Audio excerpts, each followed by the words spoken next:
bien, les rencontres buissonnières, en fait, elles sont nées de la création de la salle.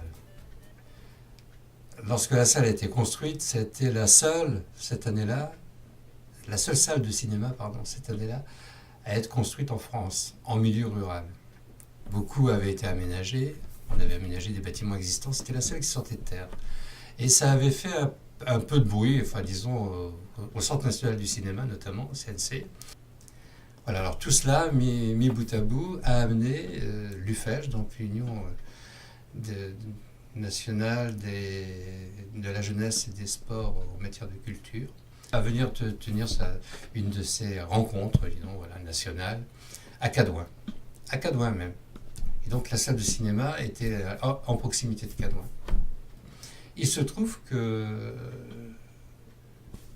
une fois cette rencontre-là, l'idée de la municipalité a été de continuer, de se dire, après tout là, il y a peut-être un créneau, il y a même certainement un créneau d'animation culturelle, de profiter justement de cet essor, de cette salle, de cette arrivée de cette salle qui éclaboussait les choses de façon très positive.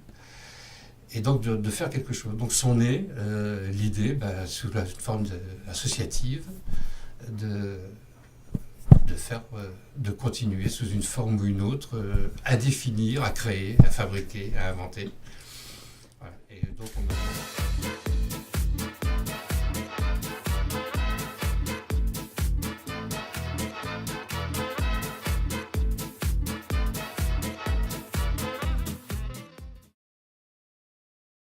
Jean-Claude Raspail, s'est présenté avec vous. Voilà, je viens d'écrire un bouquin sur Tavernier, j'ai fait sa biographie. Bruno, oui, on pourrait peut-être la voir, mais voilà. Et puis, mais si vous voulez, on pourrait même, on pourrait la signer. Moi, j'ai un exemplaire signé, là, si vous voulez, des deux. Oui, mais en même temps, on fera un petit festival autour. Oui, on fait un festival autour de Tavernier. On programme 2-3 films avant, 2-3 films le jour où il est là, et puis, voilà.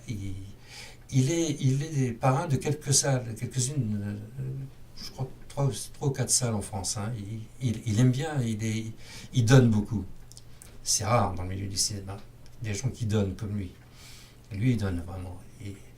Et ce qui fait que, comme il donne, on a plaisir en plus à le recevoir. C'est vraiment quelqu'un qui... Et voilà. Et maintenant, Bertrand Tavernier, la dernière fois, pour La Princesse de Montpensier, il a téléphoné à Bruno, alors ça nous a vraiment ému.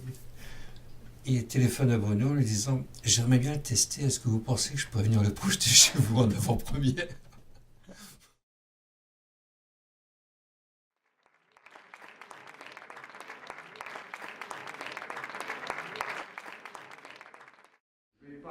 Je ne vais pas m'étendre parce que le film est long. Je pense qu'il vous paraîtra pas long. Que vous le trouverez, comme j'ai voulu le faire, un film fraternel, chaleureux, qui parle de beaucoup d'admiration et d'amour pour des gens qui m'ont tout donné, qui m'ont donné beaucoup de choses, qui m'ont appris beaucoup de choses. Voilà. Je trouve que c'est bien dans l'époque que l'on traverse, d'admirer. Ça fait du bien d'admirer et de dire à haute voix que le cinéma français est un cinéma extraordinaire, avec des gens extraordinaires, et qu'il faut aimer passionnément, et que ces films ne sont pas des vieux films, ce sont des films qui sont toujours très très très vivants. Voilà.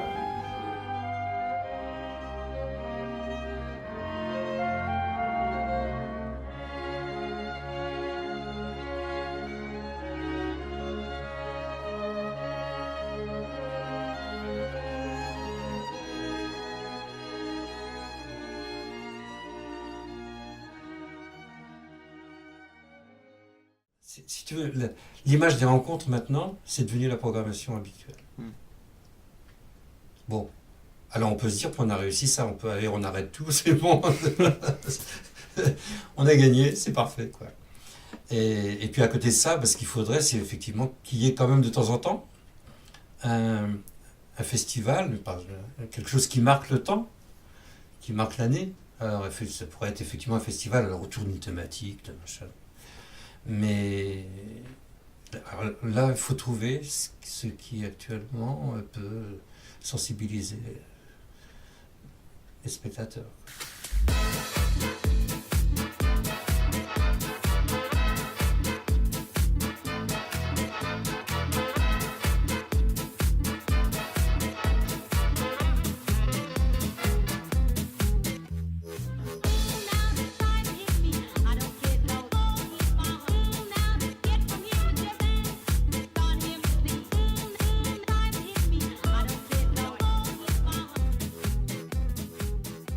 Il est en train d'arriver une autre forme de culture. Peut-être pas une autre culture, mais une autre forme, en tout cas une autre façon de la consommer. Voilà, c'est le mot. Moi, j'ai jamais utilisé ce mot-là en matière culturelle, mais maintenant c'est celui qu'on utilise. La culture, ça se consomme. Alors le problème, c'est de savoir si ça se digère.